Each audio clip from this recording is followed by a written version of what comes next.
एक मालदार आदमी के बारे में मैंने पढ़ा, बड़ा इबरत वाला वाकया है। उसके हाथ का दर्द नहीं जाता था, बड़ा मालदार था, बड़े इलाज कराए उसने अपने हाथ के। आखिरकार रूहानी इलाज की तरफ आया तो किसी के पास गया, वो दम वगैरह भी करते थे। कहा हुजूर मेरे हाथ का दर्द नहीं जाता।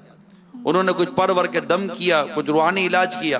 कल फिर आया, बोला हुजूर दर्द नहीं जा रहा। उन्होंने थोड़ा और इलाज तब्दील किया, बोला हुजूर अगले दिन है, दर्द नहीं जा रहा। अब वो जो इलाज करने वाले थे उनको भी बड़ी हैरत थी कि मैं कर तो बड़ा जबरदस्त इलाज रहा हूं, दर्द क्यों नहीं जा रहा इस आदमी का। थोड़ी देर वो गौर करते रहे। गौर करने के बाद उसको कहा कि अगर मैं एक बात कहूँ आप बुरा तो नहीं मानेंगे।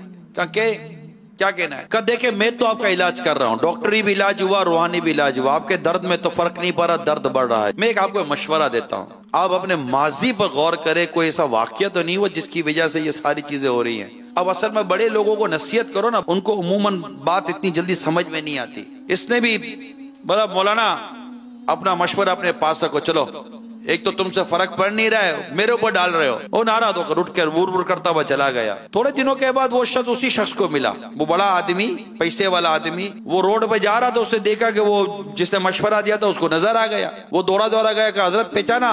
कहा हाँ आपके हाथ का दर्द। बोला मेरा हाथ का दर्द सही हो गया। कि चले मुबारक हो। कब पूछे तो सही कैसे सही हुआ? कहा जी कैसे सही हुआ? कहा मैंने घर जाकर रात आपके मशवरे पर गौर किया, मैं गौर करता रहा, मुझे एक बात याद आई। बात ये थी कि मेरी कोठी बहुत बड़ी है, तो जब मैंने अपना बंगला अपनी कोठी बनाई तो मेरे घर के साथ, बंगले के साथ, कोठी के साथ एक प्लॉट था।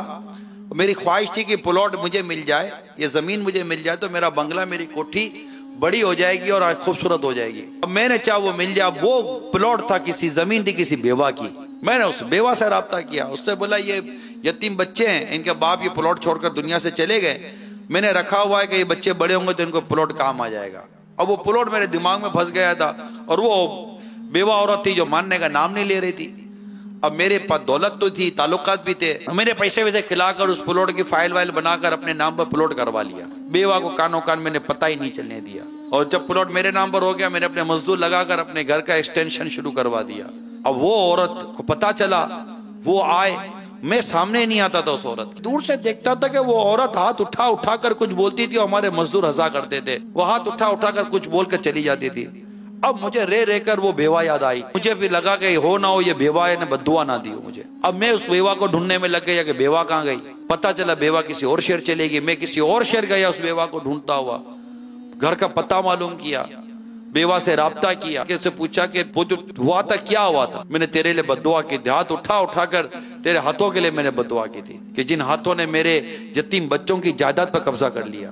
तो उस शख्स ने कहा कि मैंने फिर उस बेवा को राजी करने की कोशिश की, इसको और माल दिया है और तरह तरह की उसको मतलब मैंने कोशिश की कि इसको खुशी और राहत मिले।